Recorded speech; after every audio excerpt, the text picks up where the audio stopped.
Shalom. Hey, first and foremost, want to give all honor, praises, and glory to Yahweh, Bahashem, Yahweh Shah, Bahashem, Rakah HaKwadash. Double honors to the apostles and the elders of Great Millstone who rule well, and peace, love, salutations, and blessings to the Lord's elect. This is the brother Yeshaya, part of Men of Valor, South Carolina, and this lesson is going to be based upon, as you see on the screen, the elder apostle Tahar. He did a lesson not roughly 2 hours ago about the apologist Mark Reiser, aka Vocab Malone. Okay, and he went up to the IUIC camp and was basically doing the same thing that he's been doing, that he's been set up to do, which is to try to disrupt the prophets, or try to impose the will of man, impose basically this apologetic, all-inclusive Israel, okay, which is not scriptural. All right, Yahweh Bashem Yahushua only deals with his chosen people, and it's all throughout the scriptures, okay, and they want to include themselves in it, okay, because they're hurt, and if they include themselves in it, then that makes basically the scriptures as we interpret it, because the scriptures are not of any private interpretation, okay, so the scriptures as we interpret it through the spirit and prophet, how about Shem Yahushua, through our apostles and elders, will be wrong. And the scriptures say, okay, that, and they are interpreted as, in the 100% truth, the Israel, okay, the so-called Black Latinos, Native Americans, and the Israelite foreigners who are scattered, who look like a other nation, but their line goes back to Israel, okay, is going to be victorious in the end, man. We've been spit upon, we've been trampled upon, we've been enslaved, multiple captivities, but it's over, and the Lord's coming back to redeem us only, and everyone else that is not Israelite is going into slavery, okay, in the kingdom of heaven. Okay, and these apologists, and the word leads me right now. Apostles always talk about it. Basically, they want to include themselves in this, man. Lord willing, I'll find that word later, but yeah, and it's not for them, man. This is a members only club, man. All right, so. The title of this lesson is going to be basically, if they can't get this truth, just move the hell on, man. Okay, and which they should have did, but hey, he came up and they had a discourse with him, but it's just it's not that time for that, man. For this, man. So I'm gonna play a little bit of this video, then get into the scriptures. Hopefully you can hear the video.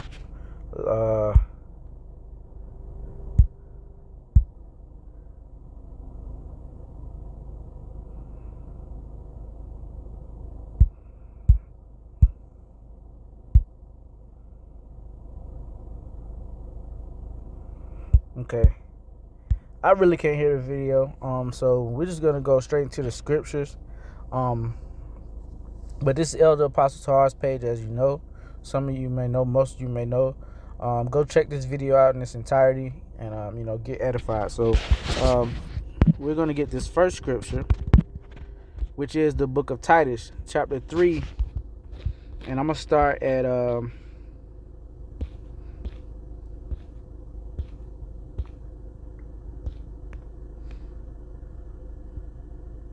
verse 9. Okay, this is the book of Titus, chapter 3, verse 9. Now, Elder Yahshua always pushes this, to read, the scriptures in parallel, translations.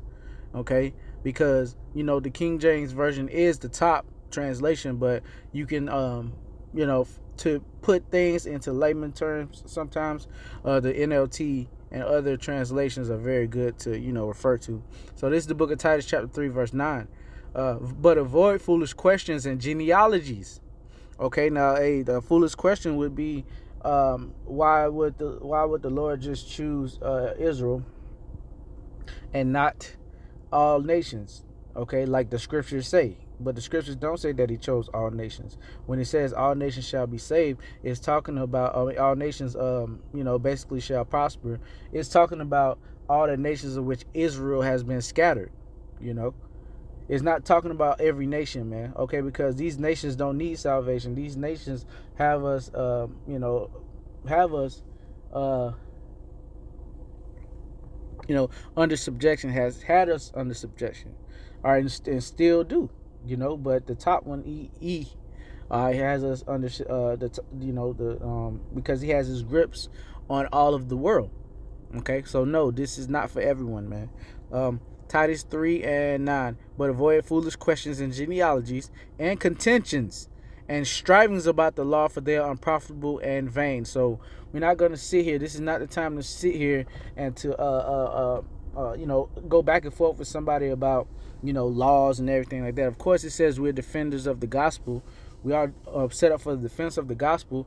But if it's just a dumb question, because there is a such thing as a dumb question, or stupid questions, or things that's gonna not gonna edify at the end, it's just gonna cause strife and stress, and hey man, the scriptures talk about leaving that alone.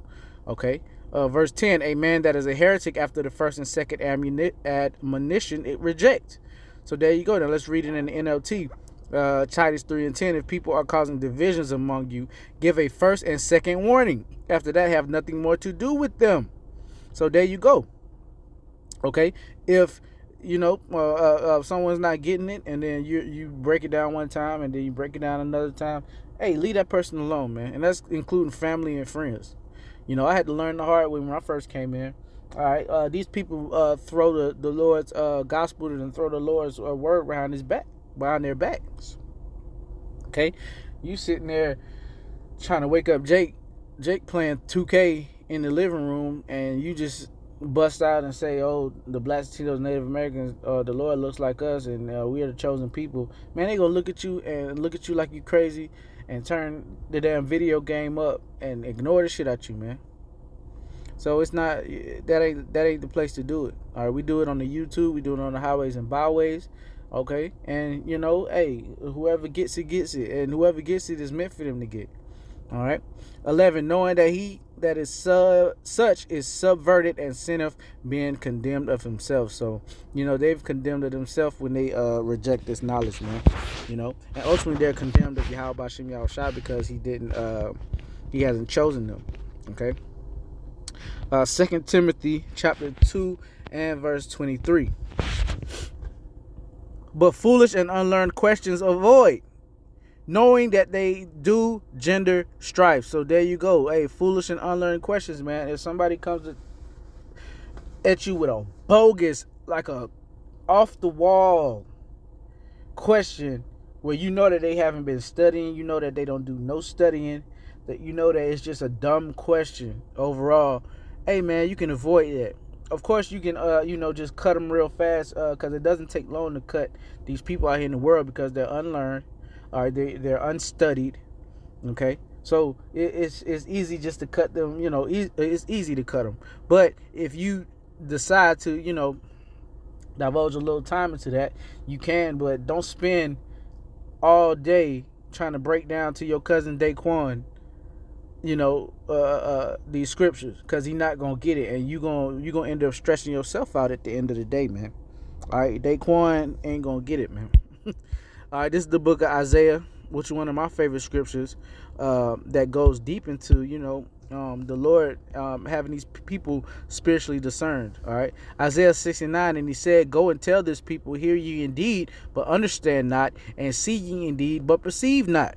Okay, so hey, these people hear the words of the prophets, they see the works that's done on the highways and the byways, but they just still can't get it. And it's not their fault.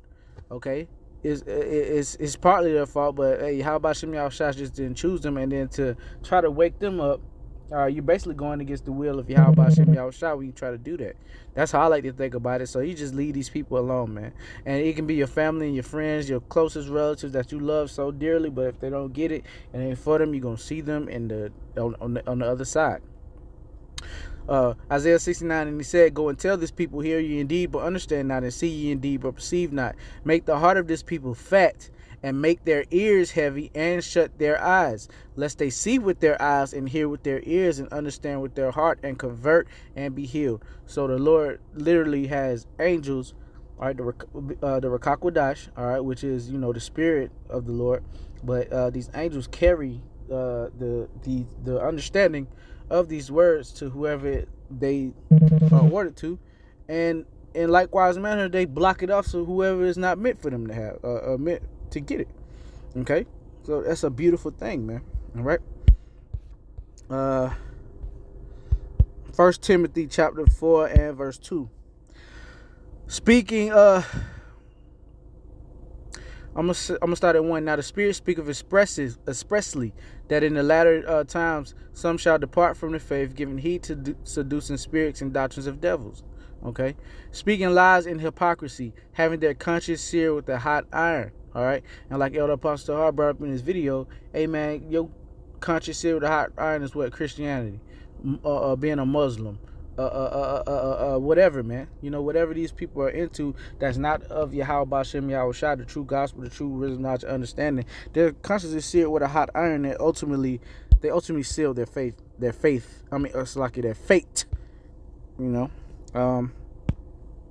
Sirach 23 and 27 and 13. Salakia. The discourse of fools is irksome, and their sport is the wantonness of sin. That's right. So it's irksome to talk to a boneheaded Christian, because they're going to keep going to the same things. They only have a couple arguments, but then you got these next level Christians that do have a little bit more firepower with their argument, which is, it's like a damn pea shooter to a damn Gatling gun or a damn nuclear missile. It's not. It doesn't hold up, man. With the spirit and power of Yahweh Bashem Yahushua. So even these ones that studied like vocab and all these other ones that bring up scriptures that from face value, it might seem as though the Lord is dealing with everyone when you break down, and that's why you gotta look up and go into and dive into these words and their meanings and their origins and the transliterations and the translations, okay, and how they're changed through time. And what they really mean in the original language that they were written in. We go into the Greek, we go into a little bit of the Latin, we go into the Hebrew, to get the full context of the word. The word context means with text, with the text, the writing. Okay, so the Sirach 27 and 13 again. The discourse of fools is irksome, and their sport is in the wantonness of sin. So there you go. All right, and you got people that are just gonna not get this thing, man. Let's get since I'm in Sirach, let me get Sirach 39 and 24, and it reads, as his ways are plain unto the holy, so are they stumbling blocks unto the wicked. So hey, just like King David, he put up that prayer, made their tables be made a snare, rough paraphrasing, and the words are stumbling block. So these words are a stumbling block, and ultimately Yahushua is the ultimately rock of offense and the stone of stumbling, or a stumbling block, man, because they can't get him. He's the key that unlocks everything that Yahweh gave to us, man. Yahushua is the key of everything. He is the book. It says, lo and read, because he comes into the volume of the book, and they can't get it. They're offended by Yahushua, and that's why ultimately they heap that curse on themselves, saying, let his blood be on our children's children.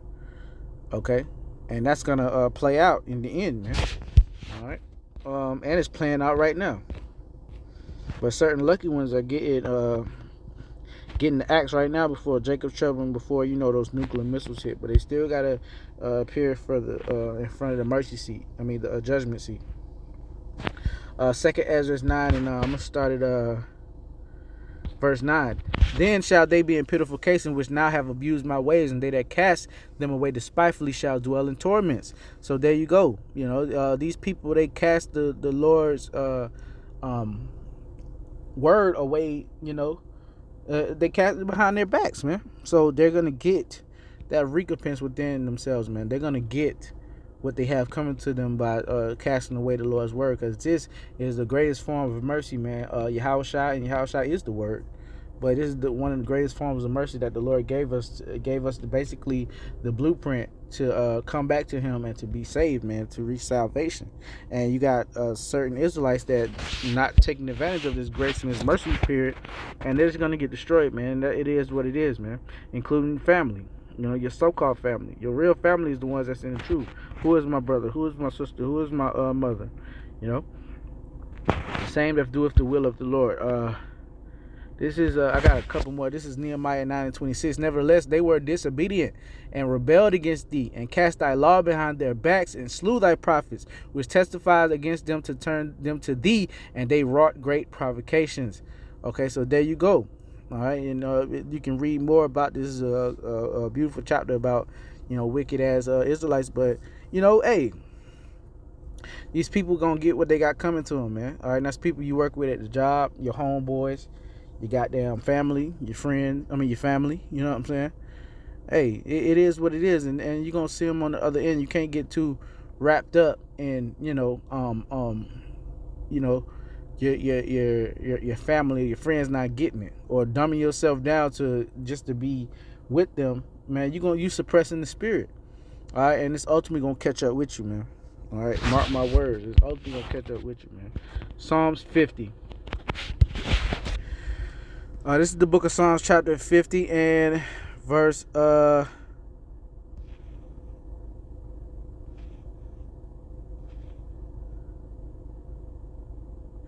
verse 16. But unto the wicked, the Most High, Yahweh Bashem Yahushua, saith, what hast thou to do to declare my statutes, or that thou should have taken my covenant in thy mouth, seeing thou hatest destruction, and casteth my words behind thee? Now, it's talking about Esau, Edom. Okay, they are the wicked, and they try to cleave unto the statutes and the commandments and the covenants, but it's not meant for them. But there's a wicked, okay, of his people, the two thirds, man, not 2/3 remnant, but the 2/3. Okay, they're also, you know what I'm saying, the wicked, the lowercase w wicked. Okay, Edom is the wicked, and then you got the wicked, the and the lesser being the latter, which is the wicked Israelites. Seeing thou hatest destruction, and casting my words behind thee, and that's what they do, man. You know what I'm saying? And I want to end it with this, one of my favorite scriptures to end it off with.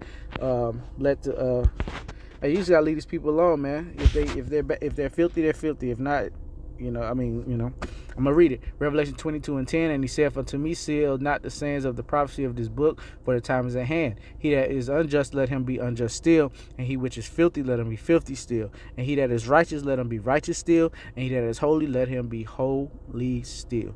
So, everything is already written. Let the Lord's work be done. So that's it. Giving all honor, praises, and glory to Yahweh, Bahashem, Yahushua, Bahashem, Recha HaKodash. Double honors to the apostles, the elders, the great millstone. Peace, love, salutations, blessings to the elect. Shalom.